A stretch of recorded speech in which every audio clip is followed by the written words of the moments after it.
Into the cloud. All right, we're on and we're live right now. Shalom, everyone. I'm Brother Doug, as always, with the brothers and sisters here at the Awakened by Yahuwah Fellowship Assembly. Okay, so we are going to be doing, as always, we're going to be doing our Torah portion first, Numbers 19 to 25. So I'll be starting with Numbers 19 right now. We're going to be going to the word softwares I usually use for these types of Torah portions. Okay. All right. So let me just get that set up here. Okay, let's get the shared screen going. Show all windows. Sometimes it doesn't want to show all windows for some weird reason. There we go. No. Looking for a specific setup here. Okay, there we go. All right. So yeah, yada yada yada yada. Yeah, I know. Yeah. Okay. Yes to all. There we go. There we go. So that's all there. It's all visible. Cool.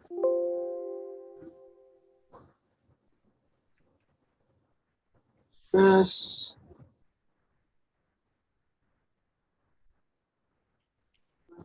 And close with that. All right. So let's fix the compare list here of modules I'm going to use to compare. LXXE, I'll use that.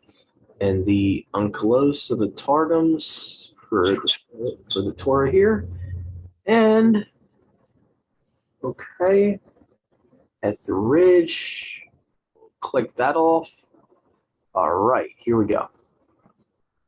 And I'm going to be muting, just have the other participants muted while I read. After I'm reading, you guys can unmute yourselves. So feel free to unmute yourselves once the reading is done.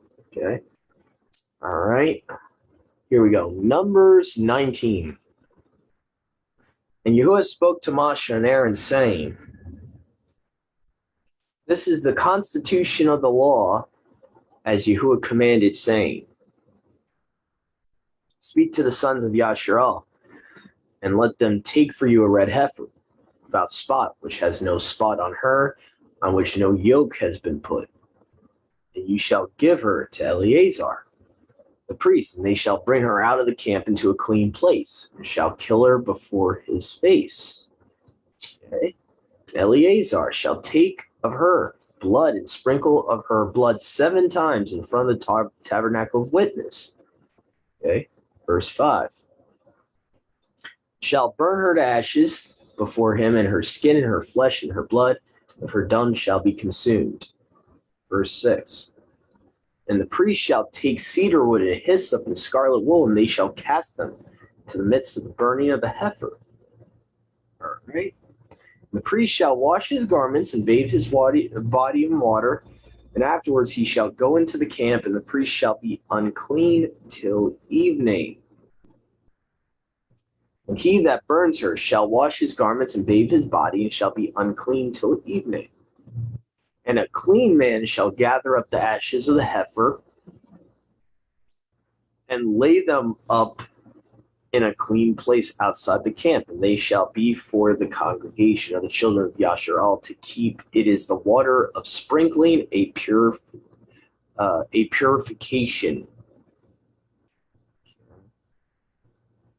All right, let me just do something real quick because I know that fan's going to be creating noise. Yeah, just shut her off. Yeah, just temporarily.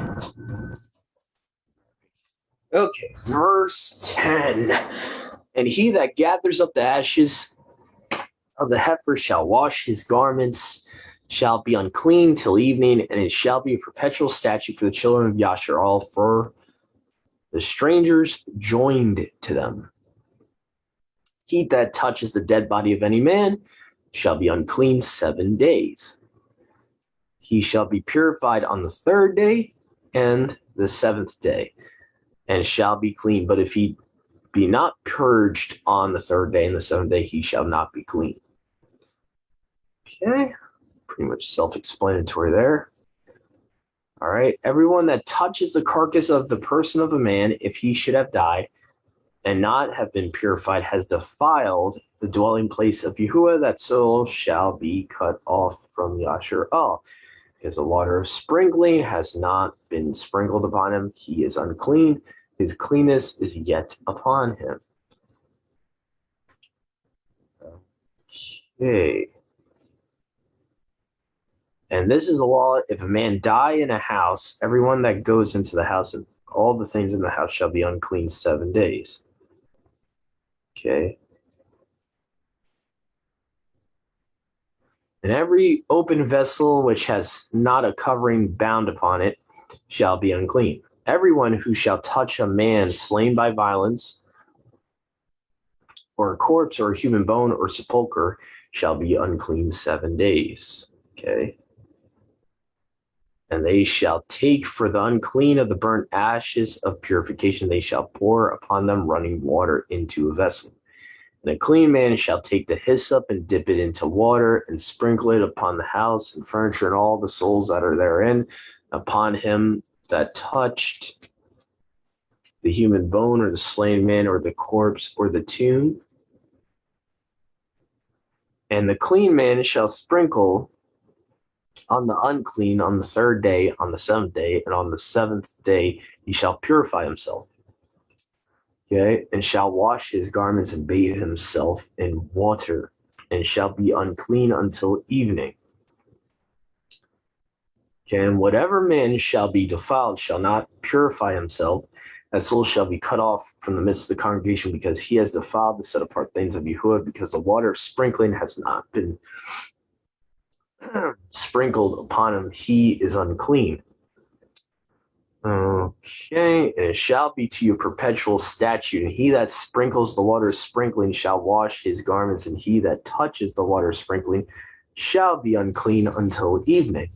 Whatsoever the unclean man shall touch shall be unclean, and the soul that touches it shall be unclean till evening. So pretty much self-explanatory here. By the way, unclean is not necessarily sin. Okay. When you're burying the dead and all that, and you become unclean, you're not sinning. Okay. You're just ritually or ceremoniously unclean for a certain period of time. Now, if you don't bathe yourself in water, like it mentions before, it will be sin to you, because you did not purify yourself with the water from the water that is sprinkled with the ashes of the heifer. So the heifer sacrifice is actually really supposed to be used as a purification process. Yeah, go ahead. I see you brought Joshua. You got your hand up. Your screen's not sharing. Black screen. Wow. Okay. Wow, that's strange. It always does this. I always got to reshare it for some reason. Okay. All right. So my bad about that. I apologize for that, everyone. Hopefully it's going to be fixed now.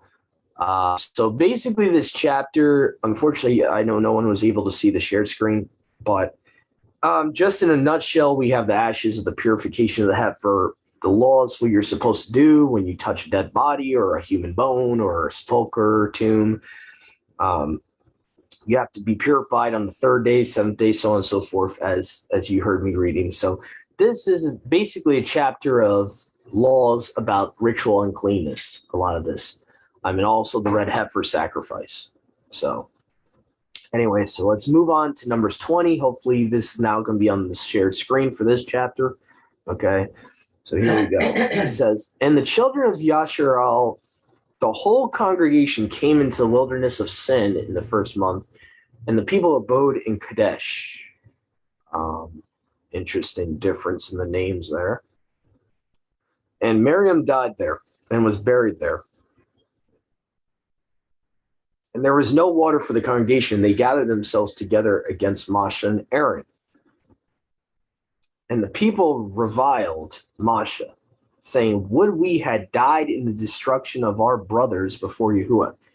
And wherefore have ye brought up the congregation of Yahuwah into this wilderness to kill us and our cattle? And wherefore this you have brought us up out of the land of Egypt, that we should come into this evil place, a place where there is no sowing, neither figs nor vines nor pomegranates, neither there is there water to drink. And Moshe and Aaron went from before the assembly to the door of the tabernacle of witness, and they fell upon their faces, and the splendor of Yahuwah appeared to them. And Yahuwah spoke to Moshe, saying, take your rod and call the assembly, you and Aaron your brother, and speak ye to the rock before them, and it shall give forth its waters. Now, I have a New Testament reference to this and why this is important. And Paul actually references to this, but I'll mention it after I finish the rest of this chapter. Okay, about who the rock actually is.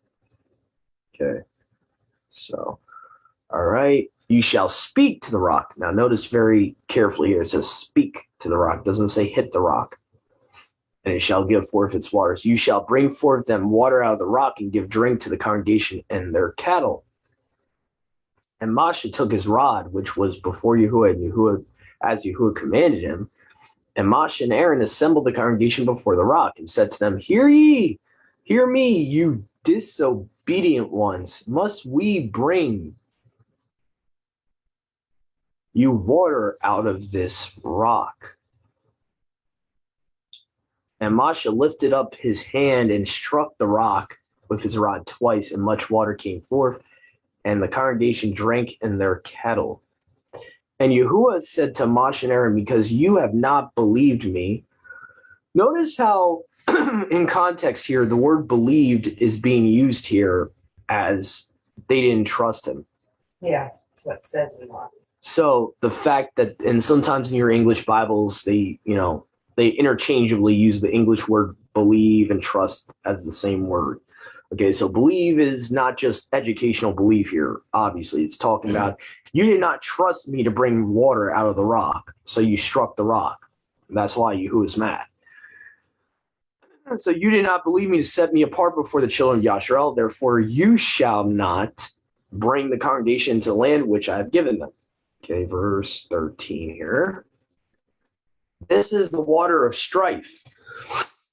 I'm sorry. Because the children of Yasharal spoke insolently before Yahuwah, and he was set apart in them. Okay.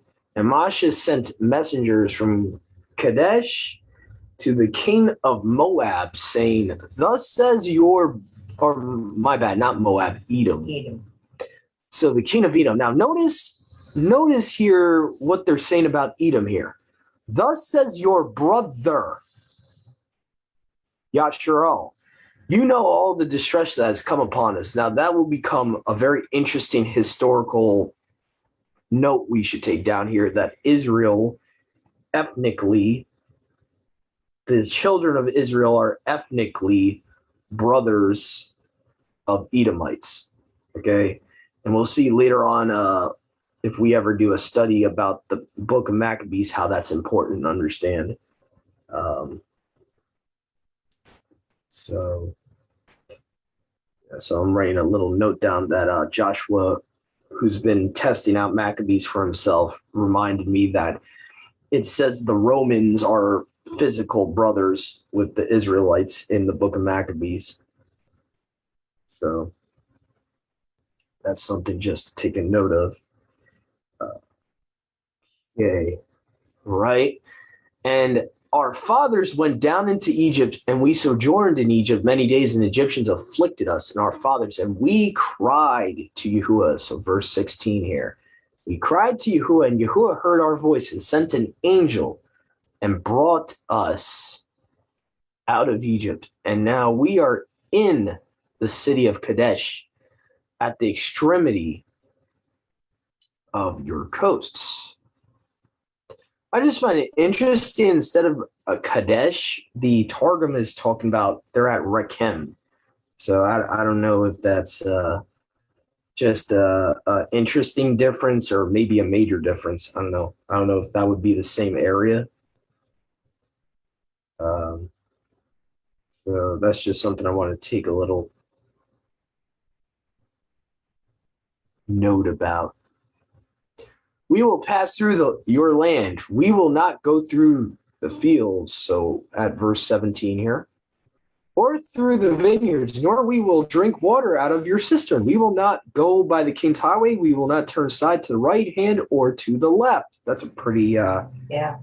I would definitely write down that cross reference if you have a notebook, because that's, you'll see that phrase that Yahuwah commands them not to do tons and tons of times. Turn to the right or to the left. And that's, let's see, that would be verse, 17, Mom, chapter 20? Yahusha comes out with that phrase on occasion as well. Oh, yeah, the angel of Yahuwah, in the story of Balaam, it says that the angel of Yahuwah stood in the middle of the way where they couldn't go, Balaam could not go with his donkey to the right or to the left. So when Yahusha says in the New Testament, narrow is the way, there's a reason he says that.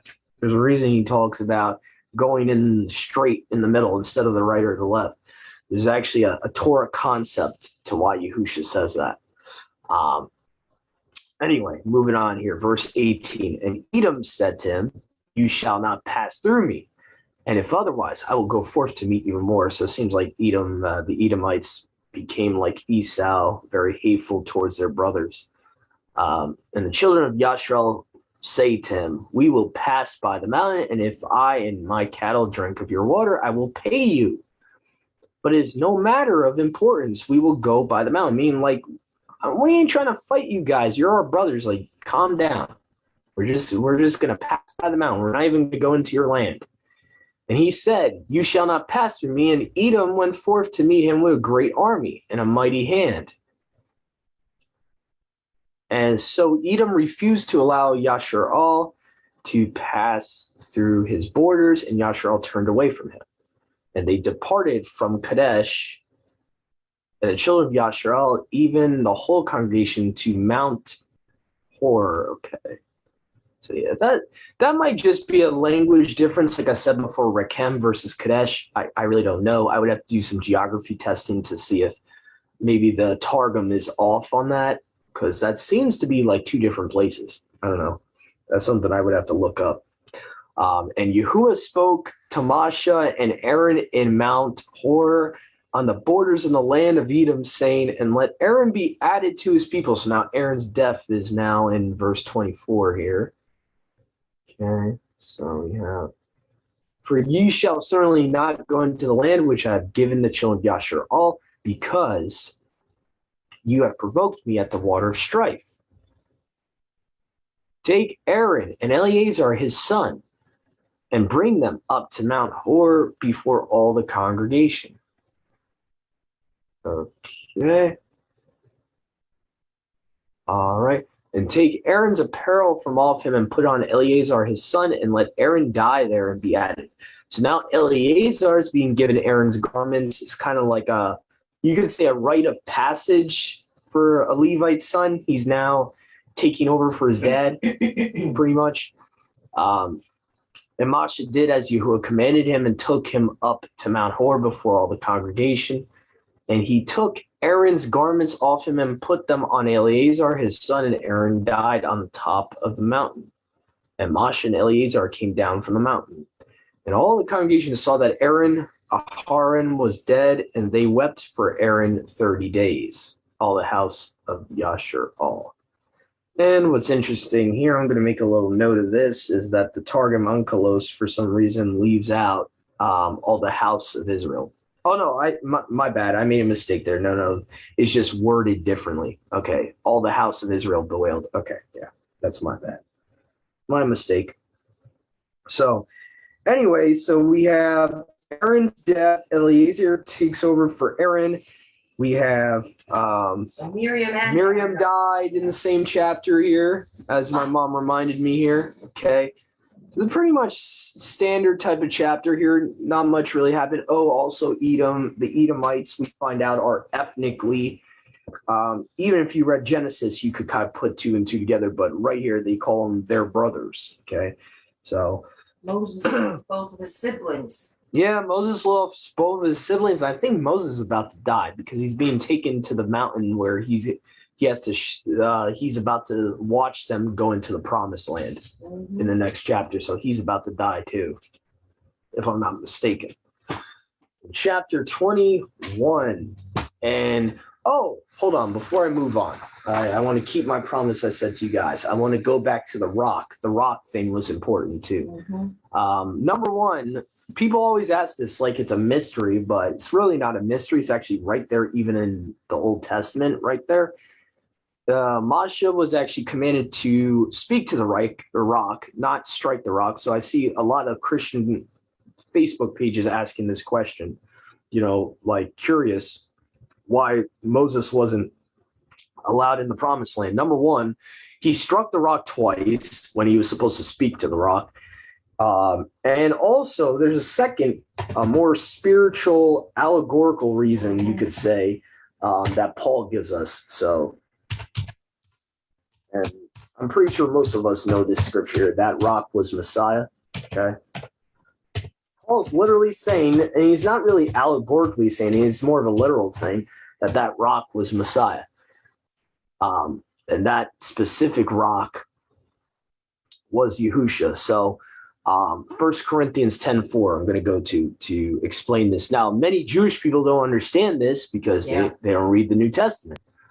And they've been brainwashed from birth in their religion to not accept Yahushua as the Messiah. So why would they read Paul's letters?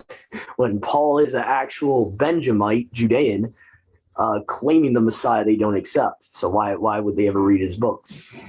But here we go. It says in 1 Corinthians chapter 10, and this is important too for those people that are holding to Baptist doctrine that you have to be physically immersed to water to be saved and all that. They might want to read this chapter. For I do not wish. I don't like the word wish. I'm changing the translation. I don't like that. Yeah. Really, Isar? Really? You're worried about pagan words and then you use the word wish? Really? Okay.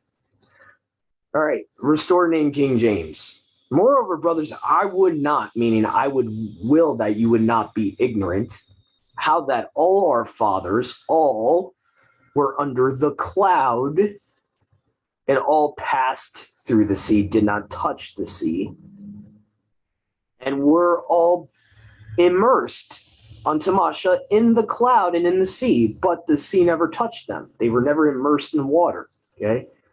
And did all eat the same spiritual meat, and did all drink the same spiritual drink, for the drink of that spiritual rock, okay, that followed. So verse 4 now is about to explain who the rock is. Okay. And my stupid e-sword needs to stop buffering for some reason. Okay. And for they drank of that spiritual rock that followed them, and that rock was the Messiah. So Paul is actually giving us an answer too. So if we put two and two together, the rock was Messiah. The rock that Masha struck was Yahusha. Okay, so, I would think any father out there would understand Yahuwah's wrath there. Someone striking their begotten. Yeah, okay. That was not looked on kindly. Okay, so, I could understand the fathers being a little pissed off, and the fact that he disobeyed by the disobedience of Masha because he was frustrated and, let his anger get the best of him. Now it made the whole congregation not trust in Yahuwah, because that's what he says. He says, because you did not do what I told you to do, now I was not set apart among them. Yep. Go ahead, Joshua. I'd just like to add to that. At the point in Exodus, this is the second time this is happening. The first time he was told to strike the rock, and in the New Testament, we're told that Messiah was given once once for all, but that when you continue to sin, that there is no more sacrifice. So you see him being struck that first time because he was told to be struck the first time, but the second time he wasn't. He was told to speak to the rock. That was interesting. I forgot about that instance. Yeah, I'd even remember that Exodus one. That's a good reference there. Yeah. Yeah, Masha even messed up. One of the most humble men in human history messed up. So, and he fell just short of making it into the promised land. If he didn't make those two mistakes, he would have been in there with that generation. So, unfortunately. So, but that doesn't mean obviously Masha is going to be saved. I mean, obviously he would have known who Yahusha is. And he would have accepted the sacrifice of Yahusha. So obviously, it doesn't have a bearing of his internal salvation, but it shows us that we can come very short of our rewards that easily. Yeah. And one of the rewards would be going into that promised land that he saw his brothers go into. In a way, that's a punishment for him. Yahuwah made him watch from the mountain.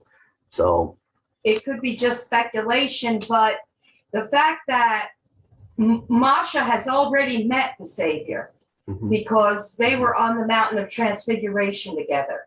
Oh, Mom, before that. But what I'm thinking is he's still in favor because he would not have been chosen for something like that. You know what I'm saying? That could be my speculation. But what I'm trying to say is he met him even before that. Okay. Mom, wherever it says in the Old Testament, the esteem of Yahuwah appeared on the tabernacle, that's the Son. Okay. That's the personification of Yahusha, not the Father. Okay. And that's why you'll see in Scripture specifically, it will say Yahuwah, and then it says the esteem or splendor of Yahuwah. Those are two different roles. The esteem of Yahuwah, the image, right? What does Paul say? He is the image. Right. The representation of his esteem. Okay, so Paul understood this concept that the splendor of Yahuwah, which Judaism misunderstands as the Shekinah, okay, the splendor of Yahuwah, the radiance of his esteem is the Son. So actually, Moses, way back in Exodus, when he goes up to the mountain to get the commandments, he met him then. Right. So he actually met him back then. He didn't know him as the Son of Yahuwah, but he knew him as the Word of Yahuwah. He knew him as the angel of Yahuwah. He knew him as this representative of the Father who is equal to the Father, which the Targums actually echo very strongly. They echo that this concept that Masha knew who this part of the Father, the single deity, this oneness concept, Masha understood, and a lot of the patriarchs understood, because Yahuwah says, "You cannot see me." In that verse, he says, "You are to stand behind me or turn your back towards me. You cannot see me face to face." And then it talks about the esteem of Yahuwah passed by Moses. So Masha actually met him in the Tanakh. So that's probably why him and Jeremiah are so comfortable with Yahusha, and they're not like surprised, like who is this third guy? Who's he? They actually understood who he was at the transfiguration. So yeah, I think it's more than speculation, Mom. I think it's more than speculation. There's actual Old Testament proof to that they knew him. But anyway, that's a good reference you brought up in the transfiguration in the book of Matthew. All right, so Numbers 21. Let's see. Let's go here. Let's see. And Arad, the Canaanitish king who dwelt by the wilderness, heard that Yasharal came by the way of Atharim. He made war on Yasharal and carried off some of them captives. And Yasharal vowed a vow to Yahuwah and said, "If you will deliver this people into my power, I will devote it and its cities." And Yahuwah hearkened to the voice of Yasharel and delivered the Canaanite into his power and devoted him in his cities, and they called the name of that place Anathema. Again, it's like, I understand Greek's different from Hebrew or Aramaic, but man, this is like two completely different words. Like, very weird. The Targum says karma, and the Septuagint says anathema. So that I'm just gonna write that down as like a huge difference. That's I don't know. That doesn't even sound like the same place. So I wonder if that's like revisionist history with the Targum there, and they're I don't know if they have an agenda with changing places or whatever, but it's just something to keep an eye out on. And having departed from Mount Hor by the way to the Red Sea, they surrounded the land of Edom, and the people lost courage by the way. And the people spoke against Elohim and against Moses, saying, "Why is this? Have you brought us out of Egypt to slay us in this wilderness? For there is not bread nor water, and our soul loathes this light bread." Okay? Again, I find it interesting that the Masoretic, instead of bread, they just put food. Yeah. Why are they generalizing this? We know it's bread. Like, are they insulting the intelligence of the reader here? Like, come on, it's bread. So this is the same, I believe this is the same word from last week's Samuel portion, where the Masoretic changed bread into food, changing the narrative of Jonathan, the son of Saul. And like, this is stuff I hate. Like, stop changing words. Let it say what it says. It's talking about bread. It's not talking about any type of food. It's talking about bread. That just irritates me to no end when these Masorite scribes start doing this. It's ridiculous. All right. So far we're at verse 6 here. Okay. Yahuwah sent among the people deadly seraphs, and I'm going to explain after I read the chapter why I'm inserting mentally there seraph instead of the English translation serpent here. I'll explain that after I read the chapter why that's the case, and we'll go back.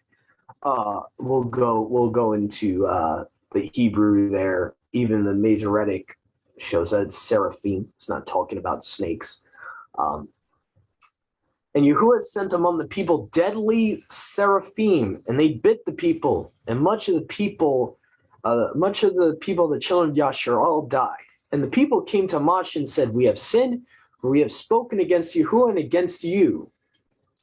And I just wanted to mention here on the topic of the oneness, I think of a couple of verses back in verse 5, it actually says, instead of the people have spoken against Elohim, it actually says, the people murmured against the word of Yahuwah.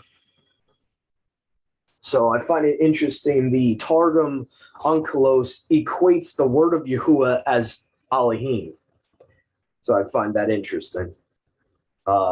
Which the word of Yahuwah is the Son. So in the book of Revelations. Okay, so Targum Onkelos, the word of Yahuwah equals Elohim. And that's from Numbers 21:5. Bringing all these little notes down here. Okay. All right. And I think we're at verse 6 here. Yahuwah sent among the people. Oh, no, we already read that. We're at verse 7. And the people came to Moshe and said, "We have sinned, for we have spoken against Yahuwah and against you. Pray therefore to Yahuwah and let him take away the seraphs from us," or the seraph, singular in the Septuagint. That's a little weird, but whatever. Not a big deal. The seraphim from us. And Moshe prayed to Yahuwah for the people, and Yahuwah said to Moshe, "Make you a serpent and put it on a staff. And it shall come to pass that whenever a serpent shall bite it, a man, every one bitten that looks upon it, shall live or be saved find that interesting. And the Unkelos there shall be saved. So, and I do believe this is one of the most overlooked passages in the Tanakh that actually point to Yahusha. Because what you got to understand is ancient pagan cultures. Sin was represented by a serpent. That's every pagan culture. They had serpent, dragon gods. That's just what it was. So what essentially does a serpent on a pole represent? It represents our sin on the stake.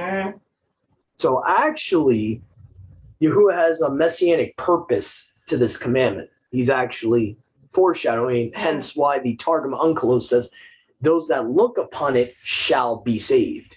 Interesting. So, and I got to give credit to Chuck Missler for that. He actually came to that conclusion that I never even. So yeah. Oh, interesting. The King James. Thank you, Joshua, for putting that in the chat. The King James in that verse, in verse 6 that we just read, says light bread like the Septuagint. So the King James actually uses the word bread. So King Jimmy, maybe he consulted the Septuagint, possibly. I don't know. I just looked up what manna actually was. What bread. it actually was. It explains it as a carbohydrate with sugar. It's bread. Yeah, it's a sweet bread. So to call it a generic word in the English food does not make any sense. That's stupid, in my opinion. That's anyway, moving on. But thank you, Mom, for finding that. Yeah, so that proves the point that it was definitely bread. It was a specific food he's talking about. Yeah, it's interesting how they explain it. Yeah, and it definitely had a sweetness to it. And Masha made a serpent of brass, put it on a signal staff, and it came to pass that wherever a serpent bit a man, he looked on the brazen serpent and he lived. Okay. All right. And the children of Yasharal departed in the camp and encamped in Oboth. And having departed from Oboth, they encamped in Akalgai on the farther side in the wilderness, which is opposite Moab toward the east. Okay. And there they departed and encamped in the valley of Zered. And they departed there and encamped on the other side of Arnon in the wilderness, which extends from the coast of the Amorites. For Arnon is the borders of Moab between Moab and the Amorites. Okay, so pretty much the same thing there. Moving on. Therefore, it is said in a book, a war of Yahuwah has set on fire Zub and the brooks of Arnon. Now, interestingly enough here, the Targum Onkelos and probably also the Masoretic text is promoting a book we don't have in the canon here. It says the Book of Wars, which is supposedly this is known as, people have assumed, and maybe it's correct, this might be what's referred to as the War Scroll and the Dead Sea Scrolls. I don't know. I would have to research that. I'm not going to make an assumption. Could be, could not be. It's interesting, yeah. But the Septuagint does not mention it as the Book of Wars. I just find that interesting. Again, the Septuagint is kind of a little bit more word for word here. It says, therefore it's said in a book, a war of Yahuwah has set on fire Zeub and the brooks of Arnon. It's just saying that this event is recorded in a specific book. That's all it's saying. Okay. And he has appointed brooks to cause to dwell, and it lies near the coast of Moab. And there they came to the well. This is the well of which Yahuwah said to Moshe, gather the people, and I will give them water to drink. And then Yasharal sang this song at the well. Begin to sing of the well. The princes digged it, and the kings of the nations in their kingdom, in their mastership, sank it in the rock. And from the well of Menthanaim, I guess that's Septuagint is letting you know what the specific wilderness was. And from Menathaim to Naaliel, and from Naaliel to Bamoth, and from Bamoth to Yanin, which is in the plain of Moab, from the top of the coral rock that looks toward the wilderness. And Masha sent ambassadors to Sihon, king of the Amorites, with peaceable words, saying, "We will pass through the land. We will go by the road. We will not turn aside to the field or to the vineyard.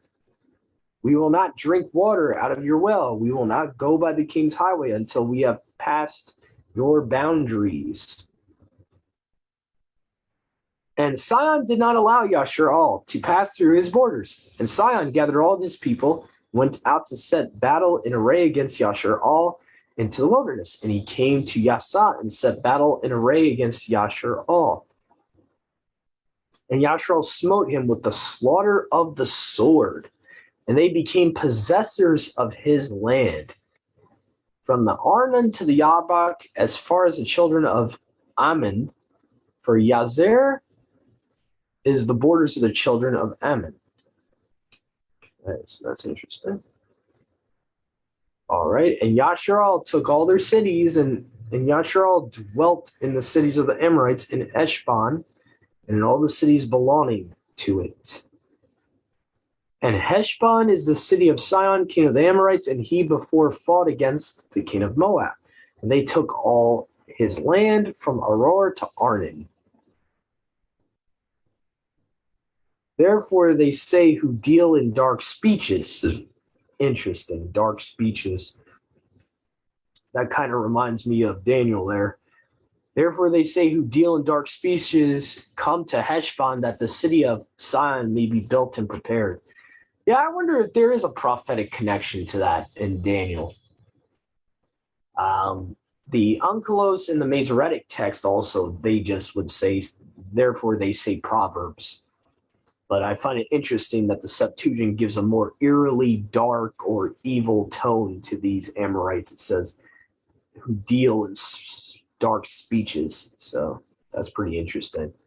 If anyone can find that Daniel verse that talks about that the beast would, he deals with dark sentences or dark speeches, I'll definitely put it on the record there. All right, so chapter 21, verse 28, dark speeches. God. For a fire has gone out from Heshbon, a flame from the city of Sihon. Not Sihon, Sihon. And has consumed as far as Moab and devoured the pillars of Arnon. Okay. Interesting.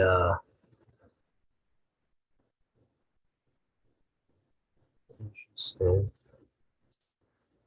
Woe to you, Moab, you are lost, you people of Chemosh. Now, just to explain, Chemosh is their form of Baal, Molech. It's pretty much the same false god. When you see Chemosh in the scriptures, that's the Moabite version. So just to kind of give some historical background to this. So Chemosh is the same as Remphan too. So, okay. All right. The sons are sold for preservation. Their daughters are captives to Sihon, king of the Amorites. And their seed shall perish from Eshban to Daban, and their women have yet farther kindled a fire against Moab. And Yasharal dwelt in the cities of the Amorites. And Masha sent to spy out Yazer, and they took it and its villages and cast out the Amorite that dwelt there.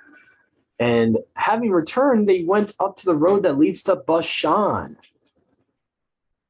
Now, I always find this interesting when in the Messianic prophecies, right, it talks about the bulls of Bashan. I'm surrounded by bulls of Bashan. I always wondered, like, what's the connection there? But I find it interesting that Og, a Nephilim giant, hybrid giant, is from Bashan. So I kind of wonder what Yahushua is actually referring to when he says, he's quoting from Psalm saying, I'm surrounded by bulls of Bashan and all that. Anyway, so that's just something I've thought about from time to time. Anyway. And Og, king of Bashan, went forth to meet them and all his people to war at Edrene. And Yahuwah said to Moshe, fear him not, for I have delivered him and all his people and all his land into your hands, and you shall do to him as you did to Sihon, king of the Amorites, who dwelt in Heshbon. And he smote him and his sons and all his people until he left none of his to be taken alive, and they inherited his land. So I guess we're not at the death of Moshe yet, so I apologize for that. I guess it's later on. All right, so 22 is pretty much talking about the destruction of Sihon, king of the Amorites, Og, king of Bashan. So they're at this conquest at this point. They're inhabiting these cities of the Amorites. They're dispossessing the Amorites. So that's just a little overview of what we just read in the last chapter. So moving on, we're going to go to chapter 22 here. And let me just see here.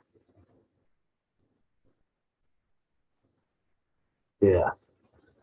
Okay, thank you, Brother Joshua. So for the dark speeches reference in the last chapter, verse 28 of the Septuagint, you can find that in Daniel chapter 8.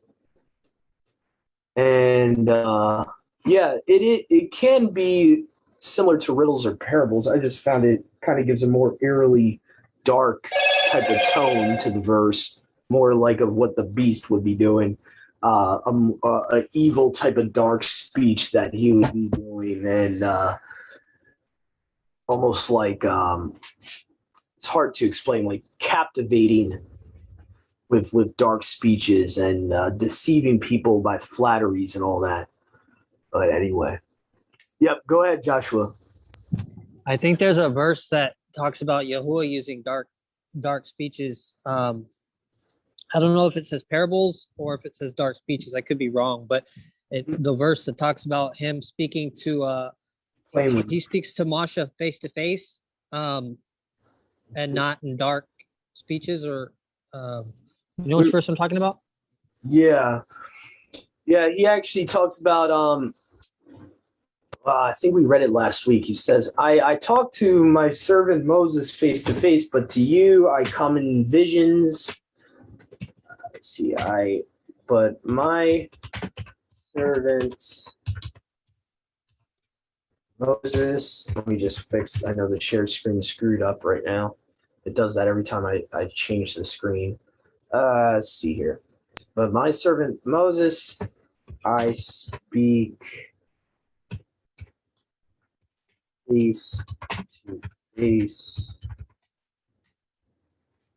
All right, so Numbers 12:8. That's it, Numbers 12.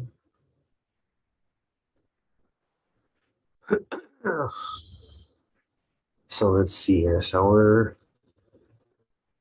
let's see here. So most of them say riddles, actually, almost like proverbs, like riddles. Yeah, I speak to others in riddles.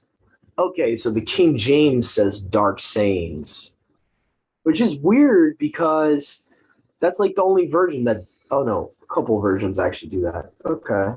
Yeah, dark sayings, riddles in the CSB, dark speeches. So maybe dark speeches just means proverbs or riddles or allegories.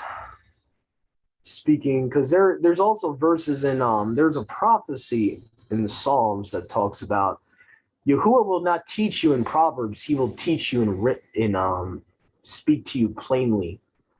And then Yahusha actually no more talks to his disciples in proverbs and just speaks plainly to them. And I mean, dark speeches of itself, I don't think are bad. I think more or less the context of what the Amorites were planning to do, it seemed like something like involving sin with their, I guess, the context of the way it was being used to rebuild their city that just got destroyed and all that. So, yeah, I see what you're saying, though. Dark speeches can just mean riddles or proverbs. Yeah. So, depending on your translation, too, it depends on the translation. Some say riddles, some say dark sayings. Yeah. Oh, yeah, actually, Septuagint even says dark speeches. I will speak with him, apparently. I will speak him mouth to mouth apparently, not in dark speeches. He has seen the esteem, and this is what I mentioned to my mom earlier on the record. He has seen the splendor of Yahuwah. And why were you not afraid to speak against my servant Masha? To me, I mean, you could even rephrase it. He has seen the word of Yahuwah. So that proves Masha knows him. Right there. It proves that he would have met the Son even before the transfiguration in Numbers 12:8. Okay, so which many of the patriarchs met him in some form or another, either as the splendor of Yahuwah or the angel of Yahuwah. Some form or fashion they would have saw him. Okay. I like how the Aramaic puts this, the Aramaic Bible in plain English, the Peshitta puts it. From mouth to mouth, I am speaking with him in a vision, and not in a likeness. He saw the splendor of the Master Yahuwah. Why were you not afraid to speak against my servant Masha? So interesting. Not in a likeness. That's interesting. It's almost like saying he's the Aramaic's kind of like relating to something else Paul said one time. He talks about we see through a glass dimly. So what Yahuwah is saying here is, I don't speak to Moses dimly. He fully knows me. You don't really know me. I have to speak to you through a dim mirror. That's really what he's saying. According to the Peshitta here, it's saying, I am speaking with him in a vision and not in a likeness. And he saw the esteem of Yahuwah. Were you not afraid? So basically that's what it's saying. So I kind of like how the Aramaic gives a more literal understanding of the verse here. It's a more literal word for word thing. And I understand. So, and obviously Yahuwah spoke to Masha in not just visions, but face to face. We see that when he came to the mountain, he was physically face to face with the esteem of Yahuwah, and all that. So anyway, really, really good, valid point, Joshua. That was a good, valid point about that. Dark speeches seem to mean riddles or proverbs. So I'm going to write that down. So it's basically a synonym for riddles or proverbs. Okay. That's a good thing to know. All right, moving on to chapter 22. Okay. Let's get back on the shared screen on the Word software here.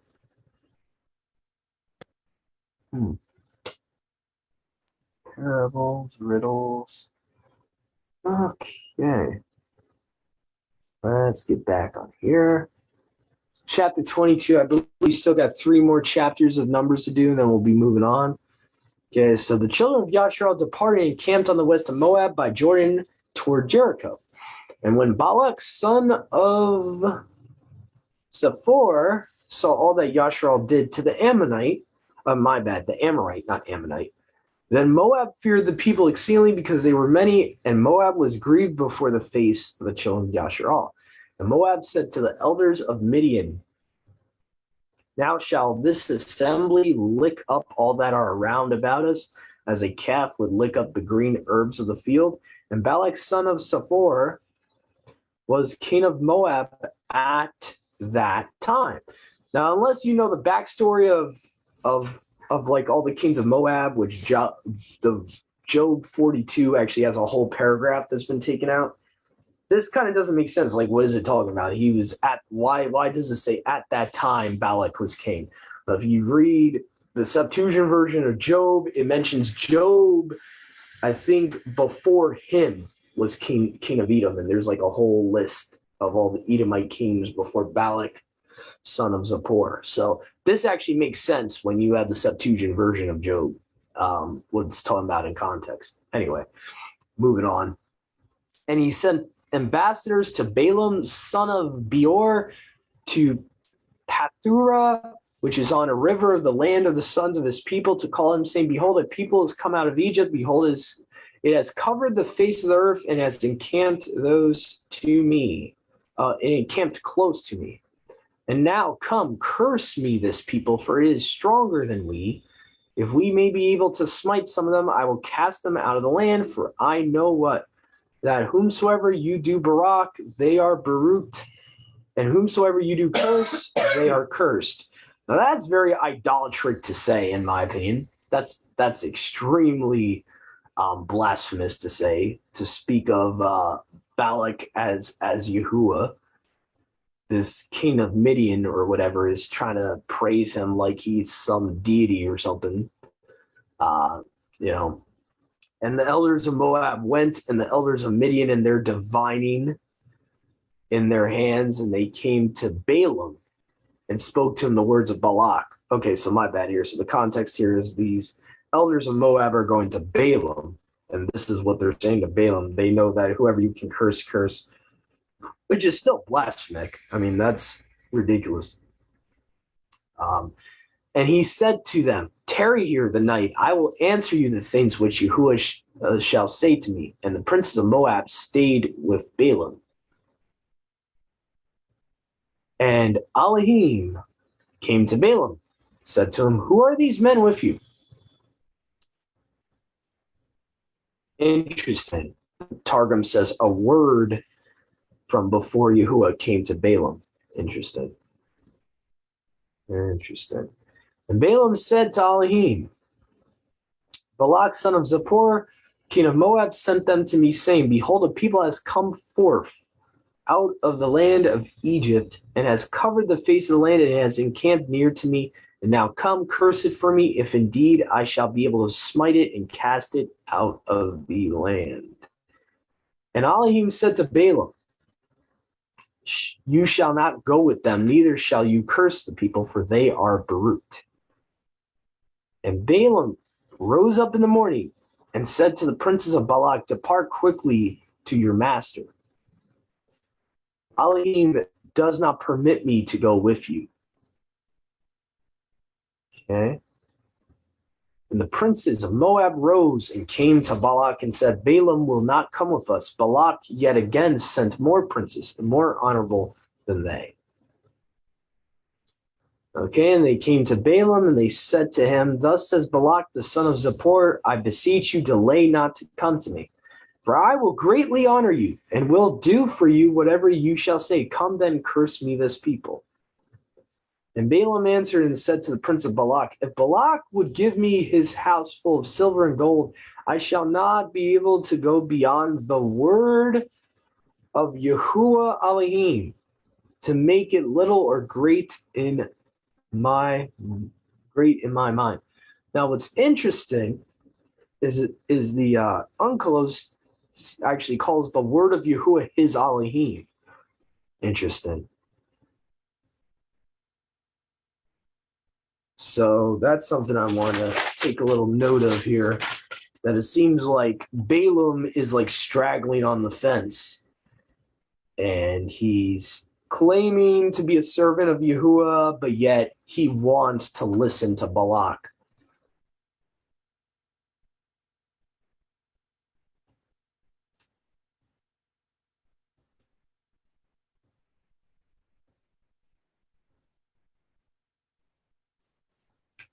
And now do ye also tarry here this night, and I shall know what Yahuwah will yet say to me.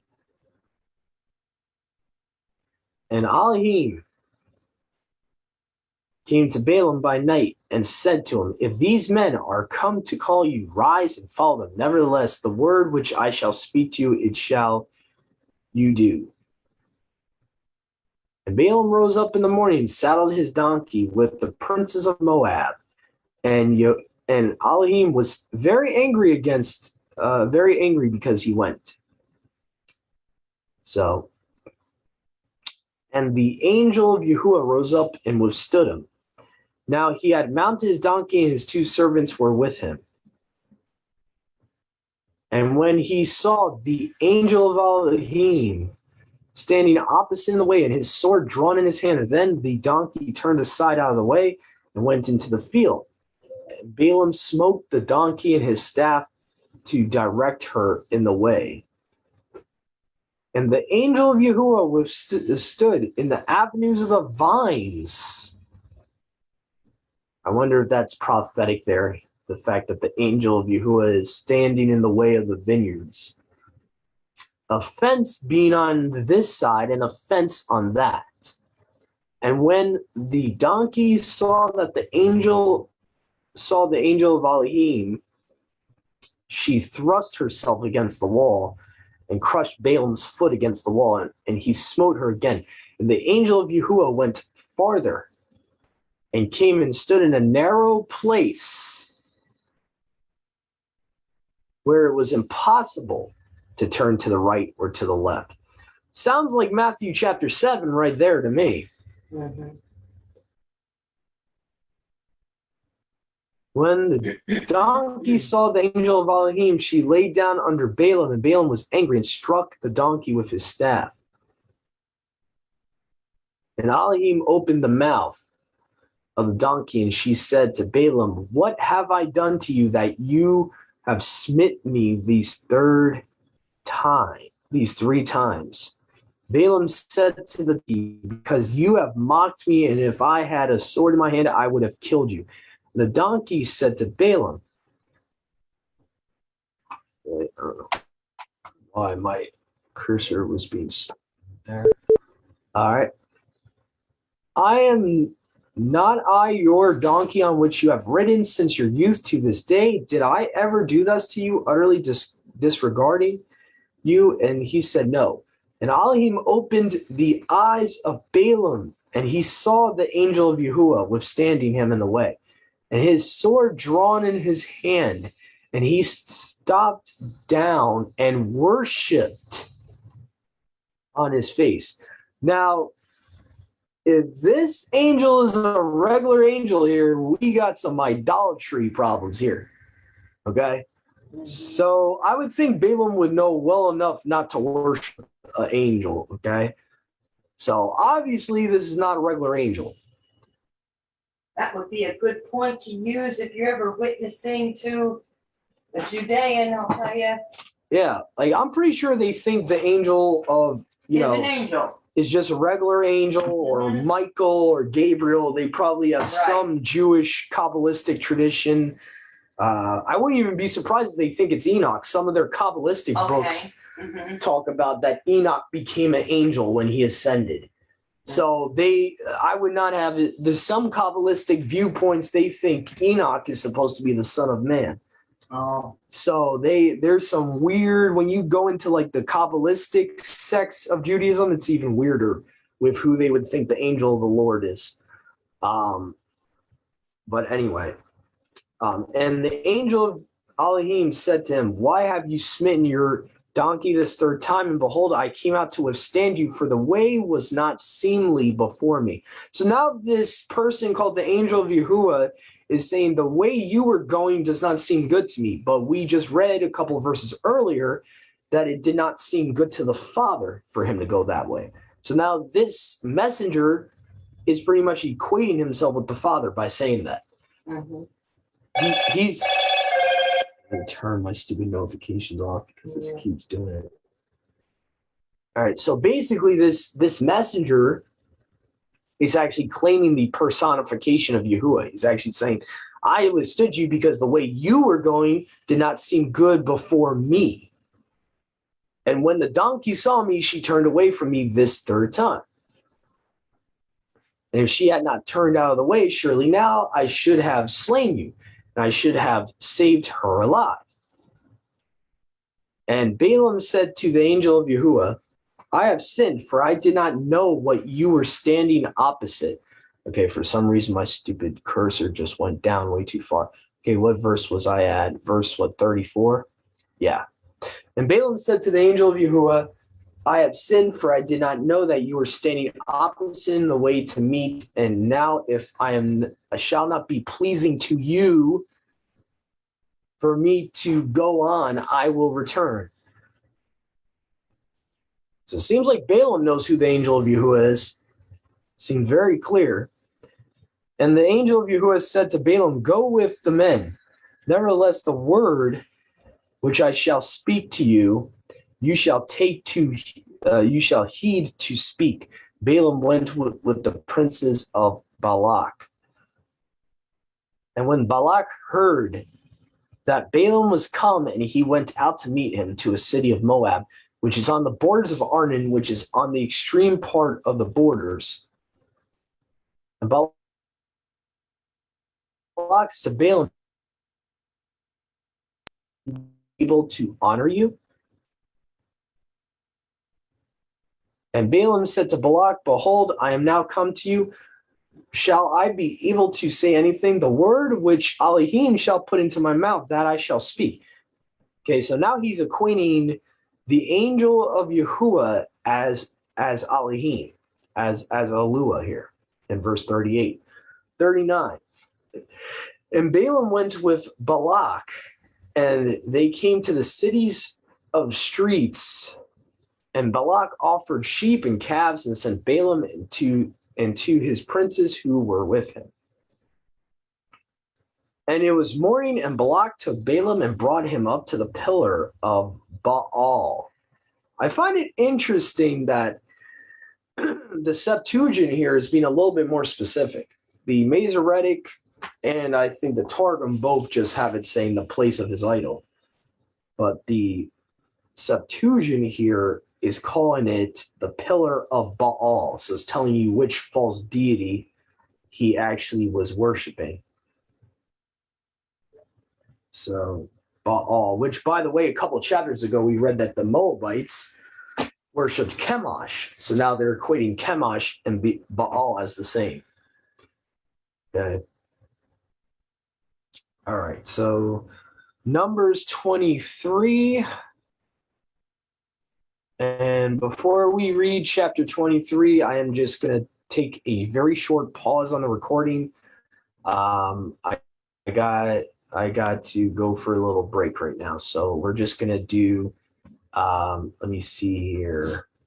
I might have to, trying to think what I can do here. I can pause the recording, but I can't pause the live stream. That's going to suck. Okay. All right. We're going to have to start a new live stream in about a minute or so. I'll be right back, guys. It'll be an extremely brief intermission. Be right back. Shalom.